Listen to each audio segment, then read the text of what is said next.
So just to introduce myself and the Carbon Trust. So as I said, my name is Jamie Clark. I'm an associate here at the Carbon Trust, and I'm one of our transport experts and a ESOS fleet assessor. As for the Carbon Trust, some of you may be familiar with some of our work, but we are a not-for-dividend organisation working with businesses of all sizes, as well as public bodies and governments around the world. And our mission is to accelerate the move to a sustainable low-carbon economy. As part of that, the Green Business Fund is a funded scheme we operate, which is aimed at promoting energy efficiency for SMEs within the UK. And just to kind of give some context around some of our expertise on fleet management, so here are some of our more recent clients that we've worked with on helping them with fleet strategy and understanding best practice around managing fleets. We worked with Kuehne Nagel, Wincanton, Stagecoach, as well as EV100, which is a program to promote businesses going to 100% electric vehicles. So we have a lot of expertise in the area, and hopefully we'll be able to share some best practice from our experience with you today. In terms of the agenda for the webinar, initially we're just going to introduce a little bit about actually understanding what fleet means for your business, what you can do to understand more about your fleet, what data you'll need, and from that run into the importance of data, how to collect data, what data you should be collecting, and how to use it to optimize your fleet as much as possible. Following that, I'll give some insights into best practice for fleet management. We'll cover a range of topics, all of which may be relevant to your business, or some other bits may not. There's no one size fits all for fleet, so hopefully it will be as useful as possible. We'll also touch on electric vehicles as well. Electric vehicles are obviously a very hot topic right now. They're growing significantly in the UK, and a lot of businesses are trying to capture those benefits associated with operating electric vehicles. So we'll touch on whether those are suitable for your business. And finally, we'll just finish up with some additional information on the Green Business Fund and outline some support available to SMEs through this scheme. So to start and to, I guess, set some context, as this webinar is being provided by the Green Business Fund, this program is set up to support SMEs within the UK. So a lot of the information here is very much aimed at businesses who may be operating a fleet anywhere from a few drivers driving their own personal vehicles through to maybe a fleet of around, say, 50 to 100 vehicles. So hopefully that will be of relevance to everyone listening in. But we won't go into some of the more advanced fleet management details for large multi-thousand vehicle fleets. So to talk a little bit about taking control of your fleet initially, there are plenty of no and low cost measures that you can take to significantly reduce your mileage, your fuel consumption, and ultimately the cost for your business. And that's really the focus of this webinar. It's helping you understand that mileage and fuel efficiency is directly related to cost efficiency, and obviously reducing your costs leads to your business being more competitive and increases your profitability. And of course, as well as the cost angle of things, you will also have the opportunity to reduce your carbon emissions, and that can be a very key message when talking to either your suppliers or maybe companies who are buying from you, as well, of course, your customers as well. So in terms of what we mean by fleet and what we're talking about throughout this webinar, we're splitting fleet into three key categories. We have your grey fleet. So this is business mileage claimed by employees who are driving in their own vehicles for work. We have company cars. So as it says, these are cars that the business will either purchase or lease and will be given to a member of staff, either as a benefit or to help them with their day-to-day job. As well as that, we also have commercial fleet. So within this, we're looking at any goods vehicles, vans, HGVs, or mobile plant that is directly operated by your business. We won't be covering things like commuting or business travel in planes or trains, as this is outside of your direct operations and wouldn't count as fleet in this case. So in terms of just the benefits of robust fleet management and taking fleet management seriously, no matter what size your fleet is, there are plenty of benefits. You can obviously save money on fuel. You reduce your associated carbon emissions.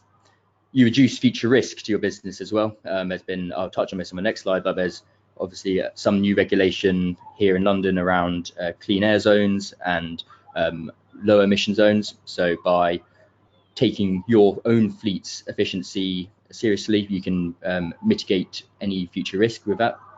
You obviously improve your reputation, and crucially improve staff safety as well.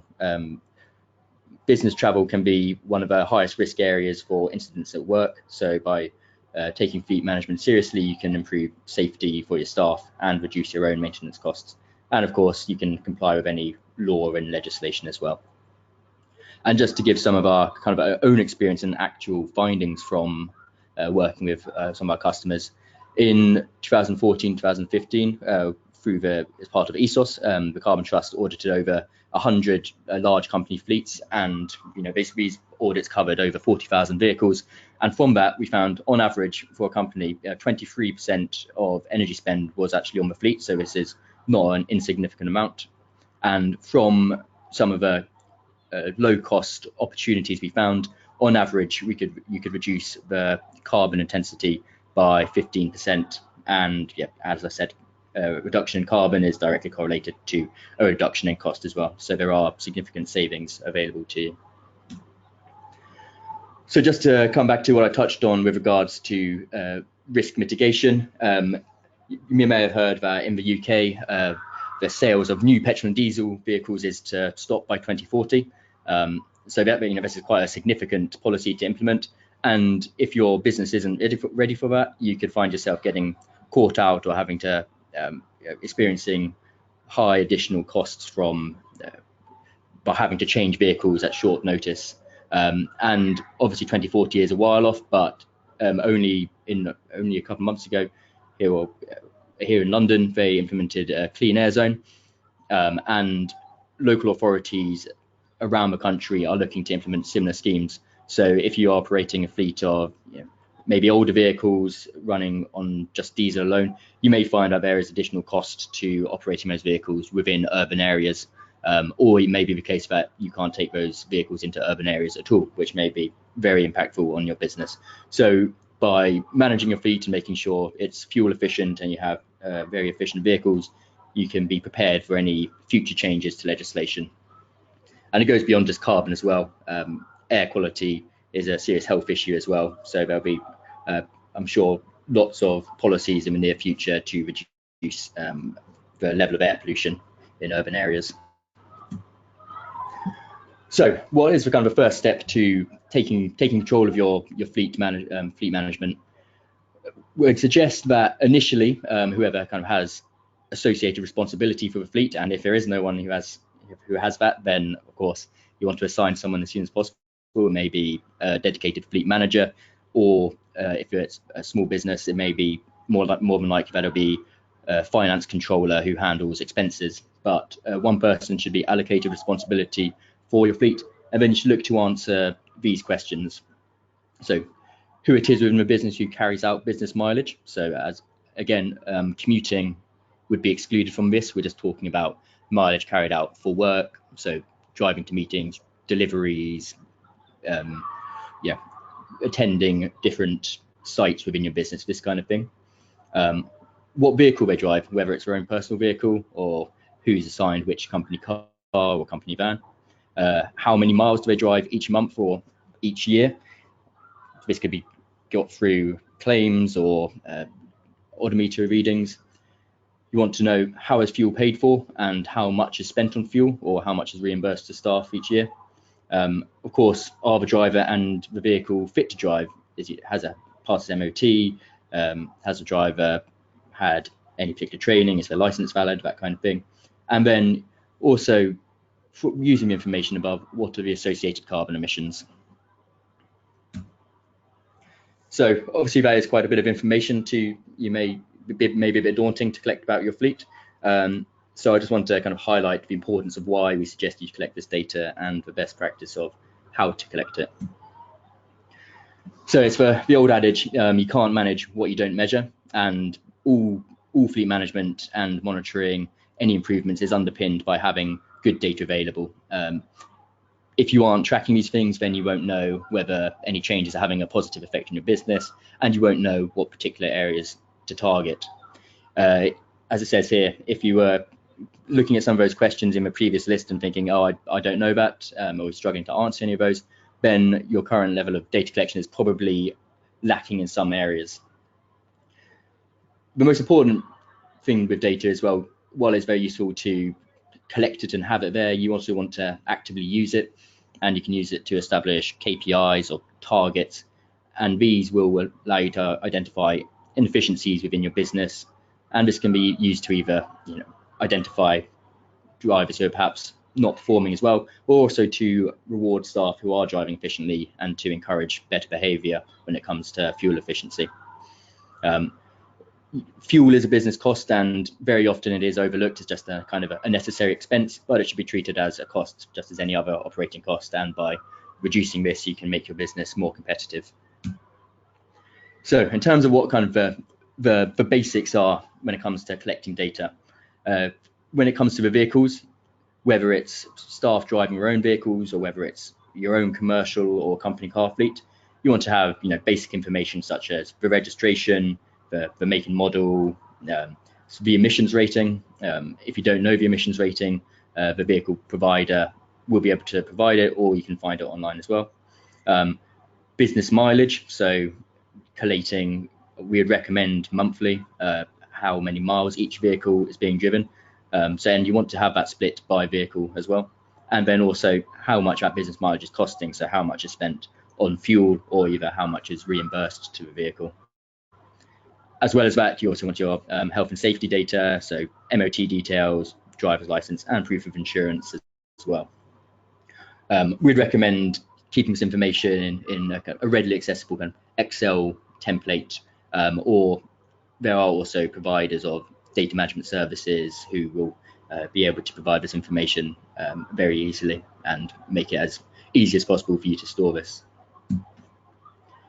So in terms of how you actually can collect that data, I appreciate that a lot of SMEs have a lot going on a lot of times, and it may seem that the resource just isn't there to collect this data and use it. So it's important to establish that it shouldn't be an onerous manual task, and you should use your existing finance systems or lease provider systems where possible. As I said, there are many resources aimed at SMEs to make data collection straightforward and not a costly or time-intensive process. So in terms of some methods you can use to collect data for three key areas, for mileage, fuel consumption, and then the vehicle details. You can obviously survey your staff, ask them to self-report mileage, what vehicle they're driving.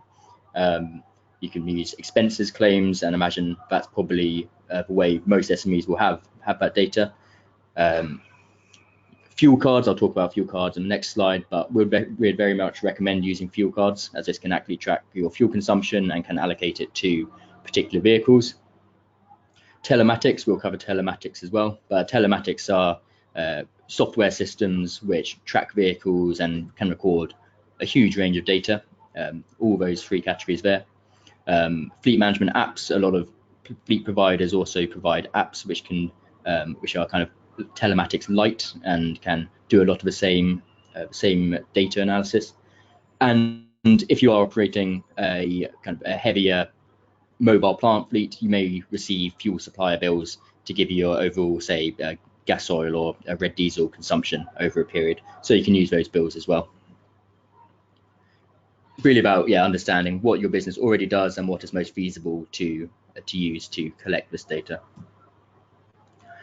So to talk about fuel cards, as I said, this is a method that we'd very much recommend. Fuel cards are essentially a credit card which is provided by a fuel card provider that you use when paying for fuel, and it will accurately track the consumption, the vehicle, the cost of the fuel, and will then feed that into a kind of a central spreadsheet which can then very easily pull reports, say monthly or whenever it would be like to see what fuel expenditure is. So it makes the process very easy, very robust, and has a lot of visibility of who's consuming fuel and where. And in terms of the advantages of fuel cards, it reduces the costs of fuel purchases. So by paying for fuel directly, it encourages more efficient driving, as well as discouraging the selection of premium fuel options. And also just having regular payment schedules can also enable greater cash flow management. As I said, it reduces admin. There's comprehensive reports provided. It can also be used to separate business and private mileage. So fuel cards enable you to pay for fuel at cost as opposed to using a flat reimbursement rate. That means you can actually obtain actual private mileage and take this away from any business expenditure on fuel to ensure that only business mileage is being paid for. It can also provide the data to provide insights, as I've already mentioned, and this can help you better manage your fuel consumption. Using that information, you can then perhaps go to initiatives such as driver training or talk to individuals. And they are secure as well. It's chip and pin protected. You're not relying on people submitting mileage claims or just using a personal cards, or someone, in the event that a fuel card is stolen, they can't use it either. And just in terms of how much a fuel card would probably cost, they vary depending on supplier, but as a rough estimate, we'd say probably around £20 per driver per year. But there are different finance schemes, and you'll have to inquire with suppliers of fuel cards. So having put in the effort to collect this data, how do you actually use it effectively? It can quickly identify where the majority of your fuel costs are going. If you have the data split by individual drivers or individual vehicles, you can quickly see, okay, this particular number of drivers are consuming way more than the others. So let's investigate that. Is that because they just drive more for work? Are they driving inefficiently? It may be the case that if there's a driver who is driving their own vehicle and claiming a very significant amount of miles per year, they may be better suited to a company car, and that would be more cost effective for the business. While mileage and fuel costs are useful to have independently and on their own, they're most valuable when you have both mileage and fuel cost for a particular vehicle, because that can give you a very quick and easy calculation of what your either cost per mile or your MPG is, and see, okay, who are the more fuel efficient drivers, who is very inefficient, and target those individual cases. As I said, we recommend monthly data checks are carried out because it can identify abnormalities. And also, if you choose to go with telematics as a system, and I'll talk about telematics later, but this advanced data can give drivers feedback on performance, even real time or afterwards as part of formal reporting. But giving real time feedback to drivers can be incredibly useful for helping them drive more fuel efficiently. And research has shown, and there's plenty of case studies, that just the act of having a mileage management process in place can reduce the mileage significantly, partly because employees are aware that their mileage is being monitored, but also because it just removes any risk of inefficiencies or incorrect reporting within the business. So having talked about just getting a grip on understanding your fleet and having good data in place, I just want to talk now about some best practice across a range of subjects, and hopefully there's not all of these categories will be relevant for your business, I'm sure, but the principles across all of them should be applied and applicable to many different fleets. So in terms of how we here at the Carbon Trust, when we work with a lot of our clients, we analyze business fleets across kind of 10 key categories, and it's quite useful to think about your fleet across these categories. So yeah, these are vehicle procurement, what vehicles you're choosing, fleet policy, is there a policy in place? Do staff know what vehicles they can choose, when they should drive, when they should avoid driving, have safety, that kind of thing. Responsibility, as I said at the start, you need to assign someone who is responsible for the fleet.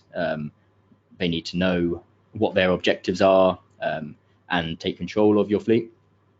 Fuel management, of course, is very important, looking to reduce your fuel consumption. Monitoring and targeting, we've already talked about how you can start monitoring and setting targets to keep fuel consumption down. Maintenance, that is obviously a very important part of a fleet to ensure you're operating a safe fleet. IT support systems, so this could be telematics or apps, whether those are in place within your fleet. Having an adequate mileage reduction strategy in place, whether it's driver training. And innovation, that refers to whether your company is thinking about looking at electric vehicles or alternatives to traditional diesel vehicles. And this graphic here on the screen is just a kind of indicative radar diagram of what a summary of one fleet could be, but you may want to carry out a similar analysis on your own fleet following this. So the first topic we'll cover, and it's probably applicable to most businesses, is grey fleet. So as I said, this consists of employees who are driving their own personal vehicles for work mileage, and they will usually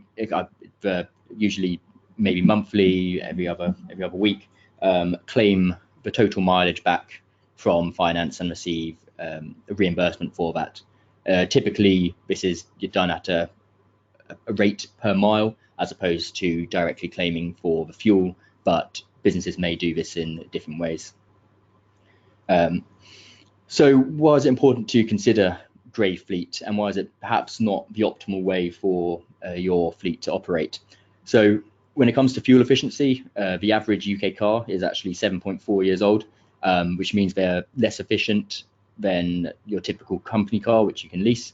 And this means that, one, the cost of driving is increased, and secondly, that the associated emissions of driving these vehicles increase as well. There's also a higher risk of breakdown and maintenance required if someone is driving an older car. And of course, as an employer, you have a duty of care when employees carrying out business travel. And so if your employees are driving in a car which is perhaps not as safe as it could be, then that is a risk to your business.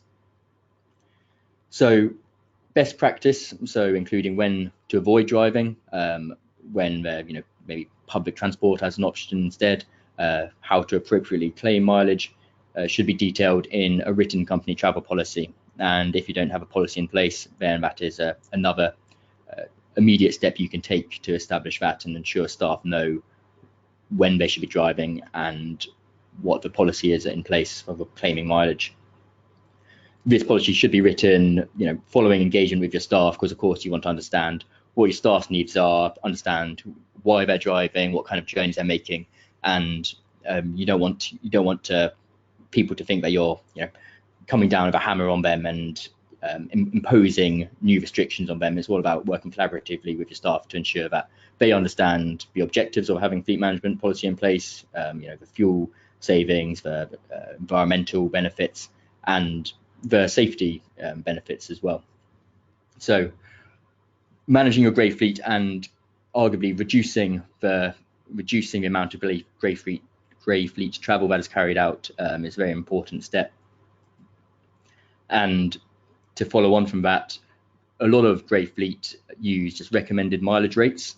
So the government provide recommended MAP reimbursement rates. Currently, that's 45 pence per mile for the first 10,000 miles, and then 25 pence thereafter. So it's just a flat rate, no matter what car you're driving, whether it's diesel fueled, petrol fueled, and that makes it simple. But there are some drawbacks to using this within your business.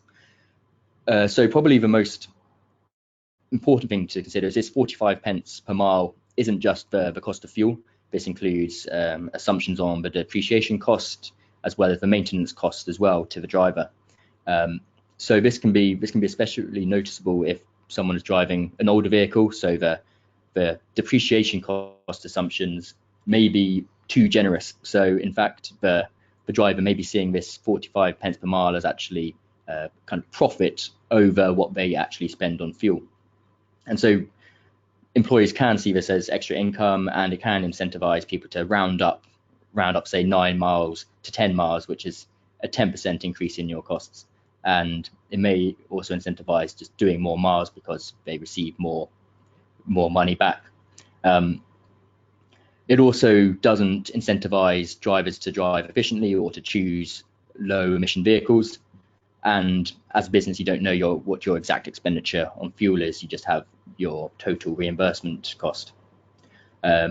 So while it is simple, it's not what we would recommend for managing your mileage, and would recommend having a dedicated mileage management system in place, or fuel cards as well. And this stat at the bottom is that just for pure act of implementing a mileage management system could save up to 24.7% in travel costs.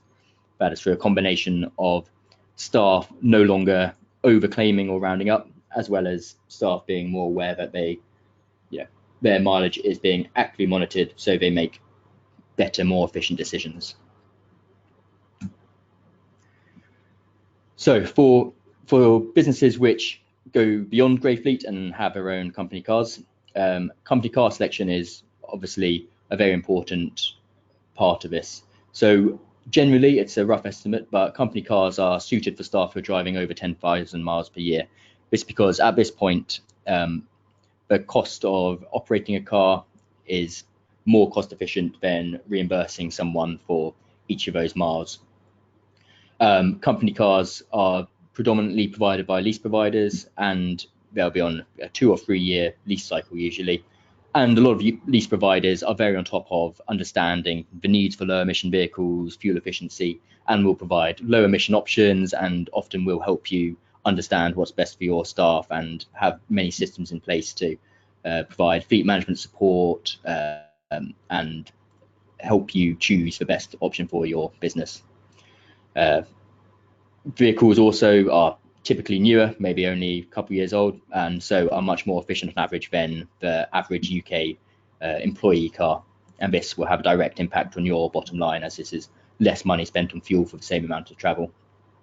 They also provide easy to manage vehicle lists, so you can tick off a lot of those data requirements for your fleet just by having a list of company cars provided by your provider, and also their tax implications for staff that you need to be aware of. I've included this diagram on the right here just to talk a little bit about emissions ratings, and to understand that that the rated emission on a vehicle, so you may have seen this before, this is the rating of 120 grams per kilometre, or grams of CO2 per kilometre. That rating is a manufacturer's rating, and in real life the actual emissions will be much higher. So this graph shows that depending on how people drive, it can be up to 50% higher. And of course, there's been a lot of recent scandals with VW, etc., on misreporting emissions ratings. So there's actually a new WLTP testing system coming in place to try and make those rated carbon emissions more accurate.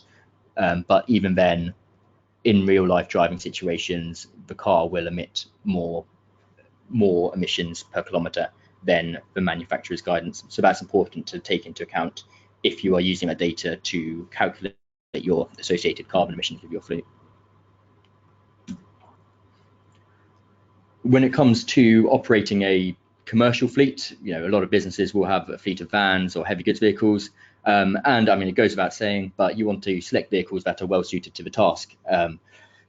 For example, we see it especially here, but all around the country, last mile delivery has seen a significant increase in electric vehicles or stop-start models. This is because, one, it's much more efficient to have a smaller vehicle in urban areas making lots of deliveries in a day, and also, as I mentioned, there are increasing restrictions on what vehicles can come into urban areas.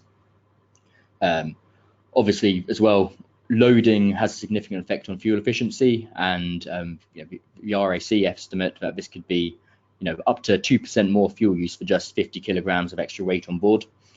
So don't carry around heavy toolkits, etc., throughout the day if not needed, and think about optimizing loading. And there are online systems that can help with optimizing routing and loading, and we'll talk about some of those shortly. And also, of course, staff driving these vehicles, commercial vehicles, are drivers by profession, and that means that you can use this to invest in driver training for them. This stat at the bottom shows that driver training can lead up to 6.5% long-term improvements in fuel efficiency, as well as making your drivers safer and avoid additional maintenance costs or insurance costs. You can also use telematics to monitor and influence performance. I'll talk about a couple of examples of that shortly. And you can incentivize good practice, reward drivers who achieve certain fuel efficiency goals, and also identify drivers who may benefit from further training or mentoring, that kind of thing. So these points are all important to think about when operating a van fleet.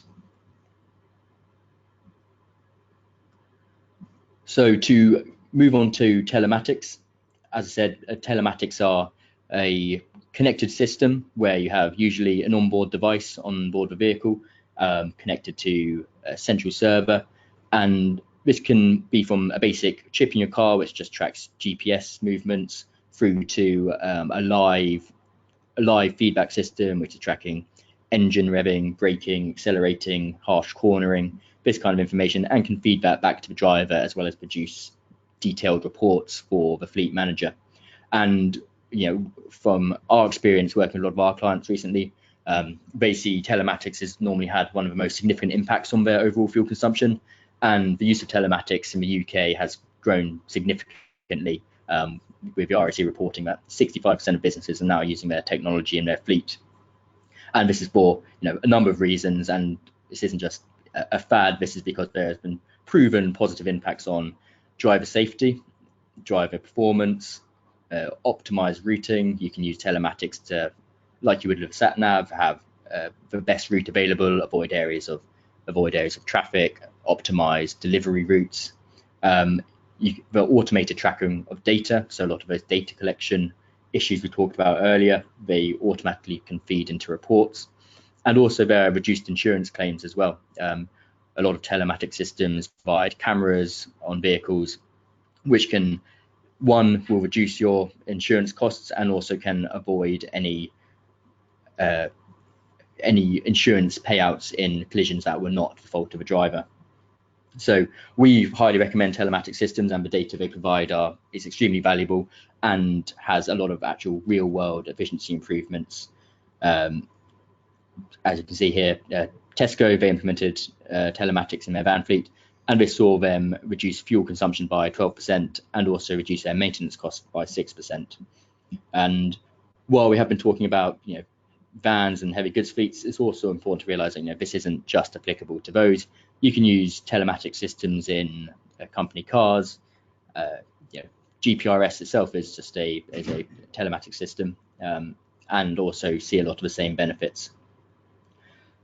Just to give a kind of a case study from one of our key clients, we've also found that telematics data can be extremely influential when it comes to promoting a fuel efficient driving. So this client had a large number of drivers of a commercial fleet and would produce every 2 weeks a report for their drivers, which was publicly available, posted in communal areas, which showed which drivers had been scoring, like a good, average, bad rating in their fuel efficiency, their braking, harsh accelerating, their idling time, and their loading, and would give them an overall score at the end of a 2-week period. And this was then produced in a leaderboard. And of course, no one wants to be at the bottom of a leaderboard. So that incentivized a lot of kind of almost healthy competition within the fleet of drivers trying to achieve good scores within their driving performance. And by doing this, obviously reducing their fuel consumption significantly and being rewarded themselves for it, but also saving the business a lot of money as well. So it can have extremely positive effects on your driving fleet. And the costs do vary depending on the complexity of the system. So it's worth exploring with telematics providers what is most suitable to your business. So as kind of alternatives to operating a large company fleet for your staff, it's also useful to consider pool and hire cars as well. So if your staff aren't covering enough annual miles to make investing in a company car worthwhile, it may be worthwhile just to have a single or a couple pool cars on site, which staff can use to hop into, carry out a few short journeys, return to the office, and then someone else can use it afterwards. or if having your own vehicle isn't cost effective, then there are also business arrangements for providers such as Zipcar here. Of course, other providers are available, but they can be very cost effective, and of course, and these vehicles are very new and fuel efficient as well. So the pool car, we've got a picture of an electric pool car here. A pool car allows staff to make journeys from a central location and enables one vehicle to have very high utilization. And it's important to consider with thinking about kind of total life cycle costing of fleets. Fuel is a significant cost, but the higher fuel you have from one vehicle, the more efficient it is to run it. In some cases, it may be suitable to just use a hire car for a day. And this is because hire cars are suited for journeys which are over 80 miles, because at this kind of cutoff point, it's more cost effective to purchase or to pay for a hire car and pay for just for fuel than to reimburse at that 45 pence reimbursement rate we discussed before. Also, these cars are typically newer models, so are more cost effective and more fuel efficient and safer for your staff to drive. So if your employees aren't doing a huge amount of miles, these may be suitable alternative options as well. And then, as well as managing your fleet, it's also important to think about how you can actually reduce mileage and implement a suitable policy in your business. So this is the travel hierarchy, and this should be communicated to staff just to make them think about whether driving is completely necessary. So the first step is to consider the use, and actively reduce levels of travel or mileage. And this could be done through promoting technology such as video conferencing or teleconferencing, perhaps only going to a site once every 2 weeks instead of once a week, this kind of thing. But if there is no alternative to traveling, then is there a low or no emission alternative available? Encouraging public transport, cycling or walking. And then if this isn't suitable for your business, then think about what the most efficient route of travel is. Choosing a low emission vehicle, using journey planning tools, telematics, and is car sharing possible? Sharing a car between two people instead of both people driving is an easy way to halve the costs and fuel consumption associated with that travel. So those covered quite a range of topics, and hopefully there's a few ideas for you to think about from that. And now I just want to quickly go over electric vehicles as well, because as I said, this is a very hot topic at the moment and an area we're quite excited about here as well at Calm Trust. So are electric vehicles suitable for your business? The electric vehicle market in the UK is growing rapidly. There's a number of cost benefits, environmental benefits, as well as risk and reputational benefits to operating EVs in your current fleet. However, there may be reasons why they're not particularly suited for your fleet. If you do choose to have electric vehicles within your fleet, then of course all the best practice discussed in the previous slides is relevant as well, and managing them in the same way will produce the same benefits. It's worth pointing out that we have also hosted another separate webinar where we go into much more detail about electric vehicles over the course of an hour. So if this is something you are interested in, then I would encourage you to follow the link. As I said, these slides will be sent out at the end, so you'll be able to click on the link and watch that webinar as well, which will give a much more in-depth view of whether electric vehicles are suitable for your business.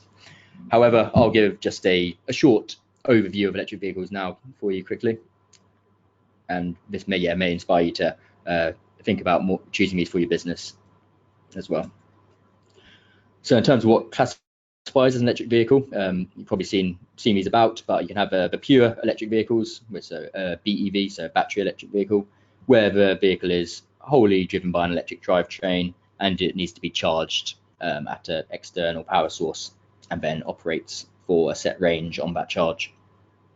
There are, of course, plug-in hybrids, so this utilises an electric battery with also an internal combustion engine to then kick in for longer journeys or to use both simultaneously to reduce fuel consumption. There are extended range EVs, so EREVs, And here the drivetrain is always powered by electricity, but once the electricity has depleted, then there is a backup internal combustion engine to act as a generator to charge a vehicle.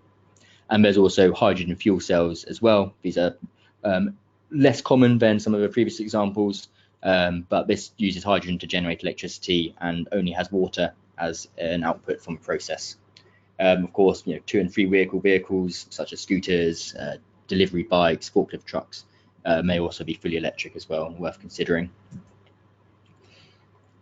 As I said, in the UK, the market is growing significantly. At the end of 2018, there were coming up to 170,000 EVs registered in the UK compared to only 5 years ago. So this is incredible growth, and the kind of infrastructure around that is growing significantly as well to support it. In terms of what the top vehicles are, so the Nissan Leaf, that's a pure electric vehicle. Then the Mitsubishi Outlander hybrid vehicle, seeing quite a few of those about.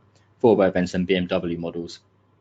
And towards the end of last year as well, the UK hosted the world's first zero emission vehicle summit to demonstrate leadership in the area. In terms of what the advantages are over traditional fueled vehicles, so this is looking at a kind of company car comparison. It's a significantly lower cost per mile, approximately 4 pence per mile, compared to coming up to 10 pence for diesel or petrol vehicles. Of course, zero tailpipe emissions, and this will, one, reduce your carbon emissions and lead to higher air quality. When are electric vehicles most suitable? They're best suited to drivers that cover a high number of annual miles, but only say up to 150 miles per day. This is so that vehicles can be charged when not used, and there's no risk of kind of range anxiety or anything along those lines.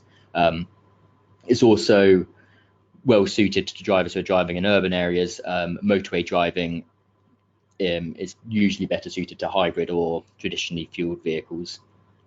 And when would it not be suitable? As I say, the primary barriers, daily journey distance and the availability of charging points.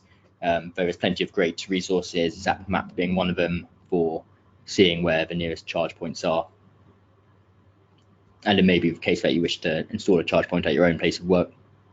So I won't go into too much of a detail shown here, as I appreciate there's a lot of numbers here, but this is just an example of the running costs of operating a low emission vehicle over, well, we have a Ford Focus on the left here, just a traditional diesel vehicle. This assumes 20,000 miles per year over 3 years as well. And the key row to highlight, I guess, is one, the third row down, so the fuel cost, just showing that per mile the cost is significantly lower on an electric vehicle compared to the traditionally fueled vehicle. And then the row saying total life cycle cost, so this is how much it costs a business to operate the vehicle over that 3-year period. For Ford Focus, it's £21,000, and then for the 2 electric vehicles for immediately afterwards, it's over £2,000 cheaper to run it. Just under £2,000 cheaper to run it as well. So those are not insignificant savings, and if you do even more miles, then it can also be even higher cost savings. You'll see the hybrid model and the van model at the end. The Nissan are slightly more expensive than Ford Focus, but of course these are much bigger vehicles, so the diesel fueled equivalent would be more expensive than the Ford Focus. So this slide, well, yeah, as I said, while detailed, is important to show why it's important to consider life cycle costing when evaluating the business benefits of switching to electric vehicles. And just a quick case study, just looking at Nottingham City Council. As a public body, cost is incredibly important for them. They want to optimize costs as much as possible. And they quite forward thinking and became a Go Ultra Low company in June 2016 and have invested in 25 plug-in electric vehicles currently in the fleet. And it's been so much of a success that they're planning to upgrade this to 80 plug-in vehicles in the future. So they've seen 70% cost savings on their van fleet since switching to EVs, and that's a significant amount.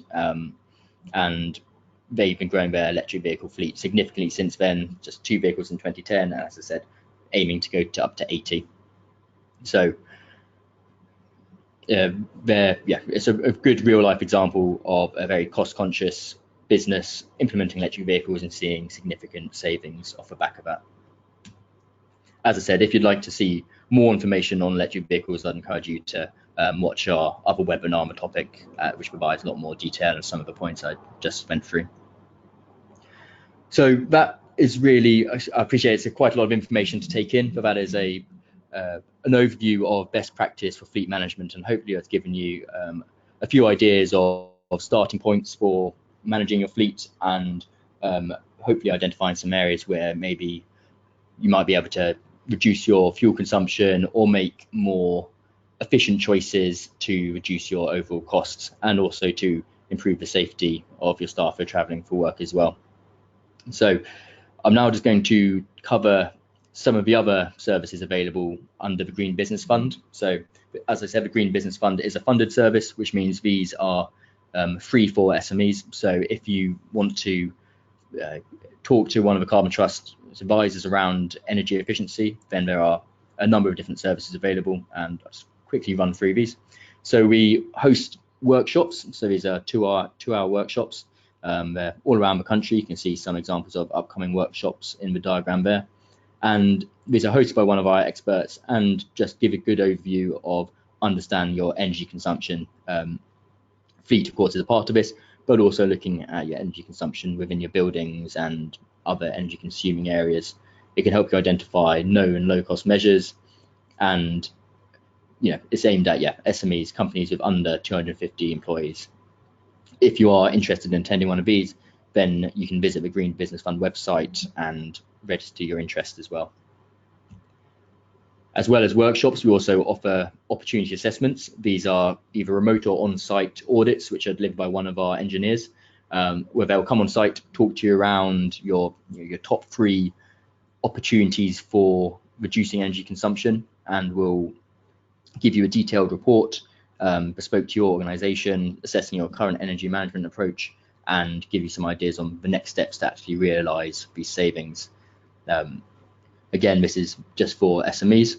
And also, following the opportunity assessment, you may wish to have some advice on what the most suitable project is for implementation. So this is up to 5 days support from one of our consultants, and they will analyze a business case and work with you to invite quotes from suppliers and choose a suitable supplier for the equipment. And differently to the workshops and the opportunity assessments, these are available at companies with up to 1,000 employees within the UK. We also offer a service called Virtual Energy Manager, which is similar to the workshop, but is a kind of a longer period with 6 structured and tailored modules, where one of our staff will talk through your opportunities and give you a tailored energy saving opportunities. We also have technical webinars such as this one, so we've hosted a wide range of topics. So if you are interested in energy efficiency, I'd encourage you to go back and look at some past webinars we've delivered. And also we have a lot of publications you can download as well. If you just want to have some material to read, there's a huge range of different topics covered by these, and they focus on specific areas such as HVAC and lighting. There is a upcoming publication on electric vehicles as well, so keep an eye out for that if you are interested in that. And we also, if you do want to look at some of your kind of energy consumption, measure your carbon footprint within your business, we also offer some online tools as well. And these are they're quite simple and are designed to give you the first steps to start measuring, managing, and reducing your carbon emissions and energy costs. And there's 3 different tools available: one to measure your carbon footprint, one to actually benchmark your energy use and give you an idea of how well you're performing against similar businesses in your sector, and also another to help you build a business case for switching to LED lighting, which takes your current setup and shows you the cost and energy savings available by switching to LEDs. So if that is something you're interested in, again, visit the website and you'll be able to access these as well as apply for all the other services just run through under the Green Business Fund. We also have the Green Business Directory, which is a list of accredited suppliers who we have vetted and carried out due diligence to ensure that they are providing high quality equipment, which does lead to real energy savings. And the full list of these suppliers can be found on the Carbon Trust website. And this does include suppliers of electric vehicle charging points as well, if that is something you're interested in. So apologies. So that's really to conclude. And I'd like to open floor just to any further questions. I might take a minute just to look at some of the questions you've had come through, and then we will start the Q&A session in just a minute. Thank you for listening.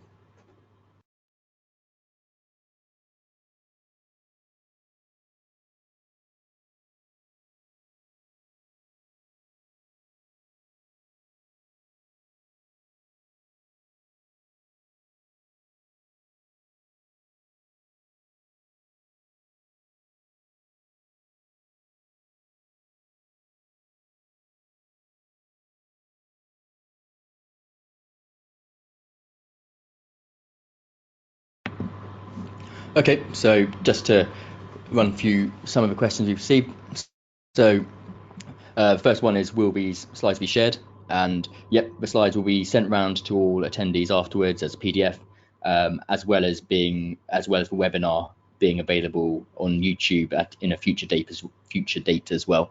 So you'll be able to share the content or listen back to it. And as I mentioned as well, we also have a previous webinar on electric vehicles as well, which may be of relevance. So next question is then asking how Carbon Trust is supporting hydrogen fleet introduction, and then the installation of fueling points for the haulage network in the UK.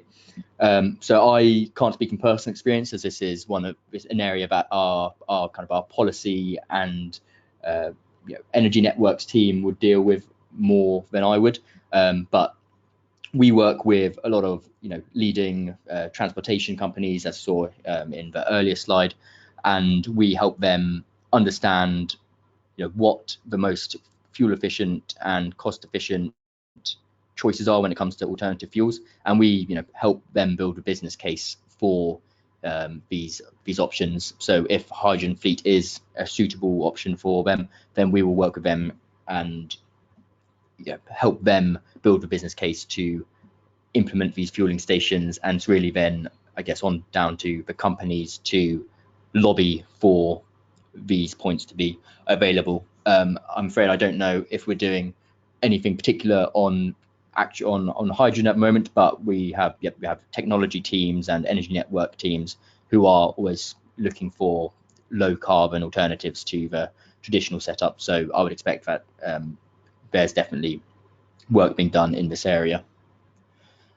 So in terms of next question, we have, are grants still available for the installation of depot-based charging points? So yeah, sorry, I didn't cover what grants are available for electric vehicles. There are a number, and the full list is available in that other webinar I mentioned. But there is a workplace charging grant available for the installation of chargers. I believe it's up to £500 or 75% of the cost of a charging point, so whichever is higher, and you can apply for that grant for each charging point you wish to implement. So I would encourage you to look at the Gov UK grants available for funding and consult them on that.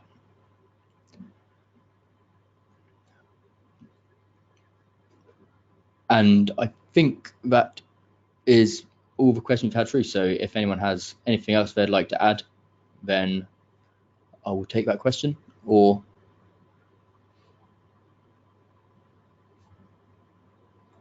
so an update to the question on the depot-based charging points, whether it can be retrospectively claimed. I must admit, I don't know. That may be something you'll need to inquire directly with the funders for.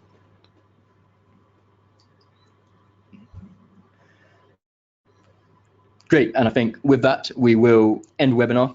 Thank you very much for joining me this morning. I hope it's been useful, and for any further information, I'd encourage you to contact the Carbon Trust team. We'll be happy to speak to you about any range of energy efficiency and fleet management questions you may have. Thank you very much.